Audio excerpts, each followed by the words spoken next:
All right, welcome back to the channel. In today's episode, we're going to be taking a look at Active Pressure Washer, their accessory bundle. And I'll tell you what, it's pretty darn good right off the bat. So if you're interested in seeing that, stick around. I know it's been a while since I made a video. You miss me, you know you do.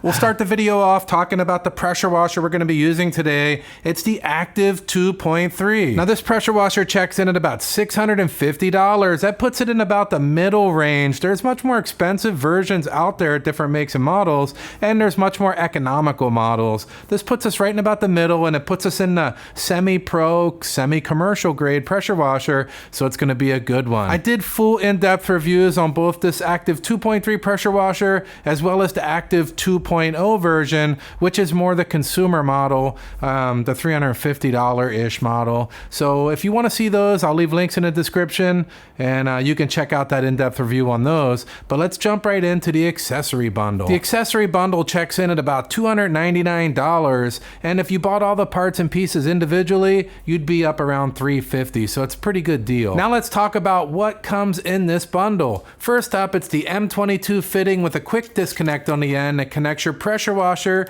to your pressure washer hose. 50-foot steel braided rubberized hose, pressure washer gun, foam cannon, and an angled lance that'll get you into those tough to reach areas. Let's take a deeper dive into the fittings you're going to find throughout this bundle. They're all stainless steel. They all actuate really well. They look nice too. In comparison to the Amazon type brass models, they look more like plumbing fittings. They do a good job too, but they're softer metal and they're probably a little bit more susceptible to corrosion. So overall, I enjoy these stainless steel fittings. Next up, 50-foot steel braided rubber hose. Now, steel braided hoses are nice. They don't kink. They don't have any memory when you squeeze them like this. They're not going to expand under pressure, which is going to help with those sensitive pressure washer switches so it doesn't overrun or underrun. A lot of people complain about that with the cheaper lightweight hoses. This hose, I rated it about middle weight. It's somewhere between the heavyweight commercial version and the ultra lightweight version. It's a middle grade,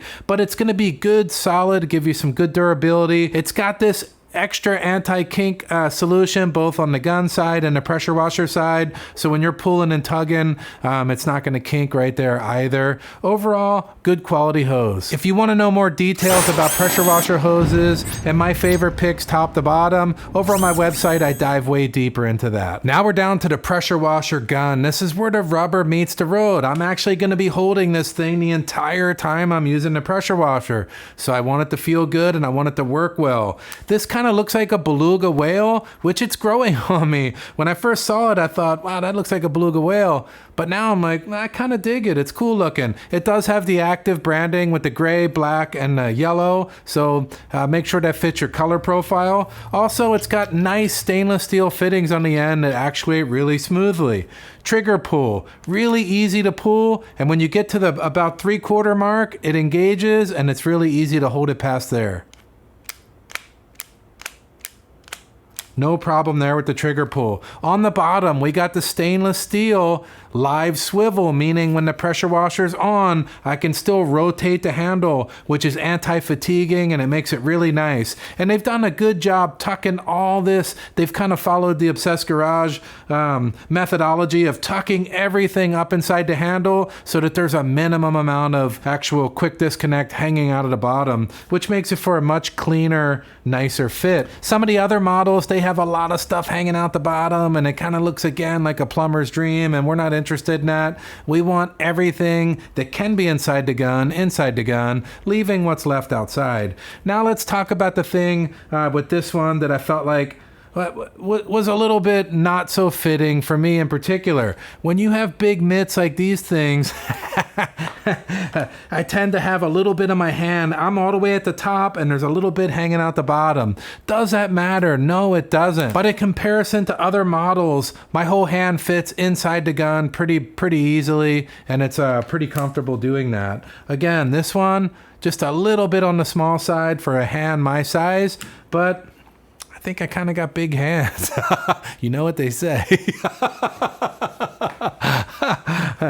Big hands, you got big hands. That's what they say. All in all, this gun is really good quality. I'm definitely going to add this to my website as a real nice option for those of you that are interested in it. It's a good one. Next up, one of my favorite detailing tools, the foam cannon. And you can see I spend a lot of time reviewing and testing different foam cannons, and this one added up to be pretty darn nice. First, let's start with the bottle. Nice conical bottle that's going to give it that nice flat surface so it's not toppling over like some of the cheaper versions.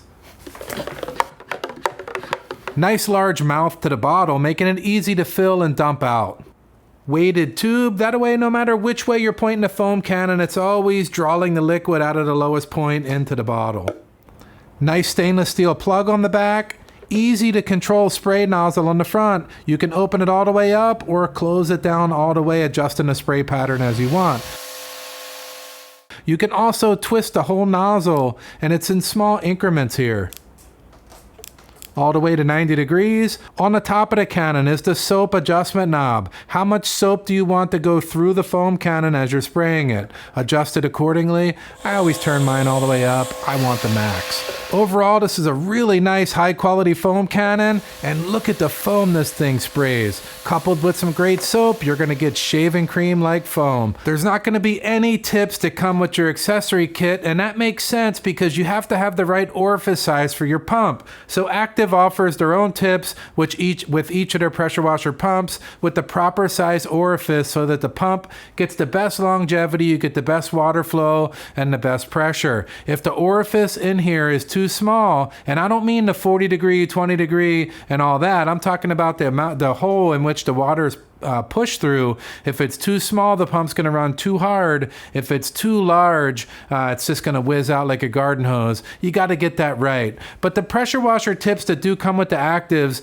at this point, they don't have any rubberized protective ones. These are plastic, and they go on the end. They function really good. Just be careful when you get up next to the paint. If you accidentally bump the paint, you could be leaving a little ding, a little chip. I do have my favorite version here, which is the Milesmatic version. It's really good. High-end stainless steel. It's rubberized, it's protected. You can bump the paint. Now don't go smashing against the paint expecting this to work a miracle, but for those moments when you're up inside the wheel well and you just accidentally touch it, no problem whatsoever. This is a high-end one. This is going to last the rest of your life, but I also found an economical version too. Now the color's off on this. It's white.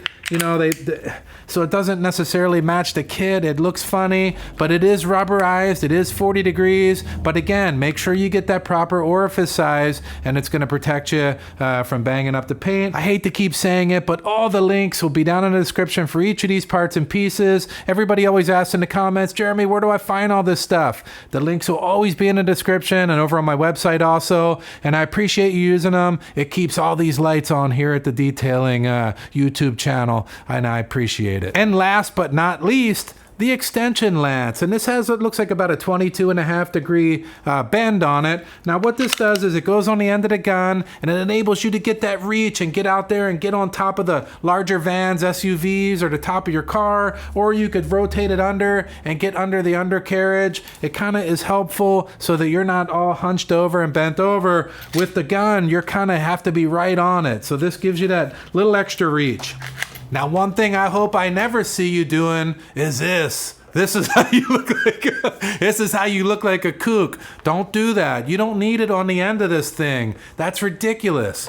We want the foam cannon up close and personal, right on the end of the gun, so that we got full control of the situation here. Having it on the end of the lance, if this is you, stop, man. Just stop.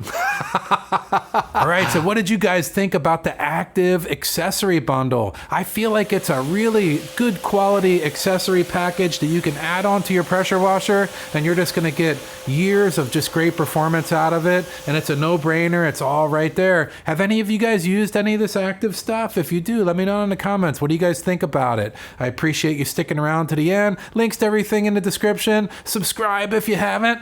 Oh, yeah, we'll see you on the next one. Still doing that carnivore too, man. You're damn right I am.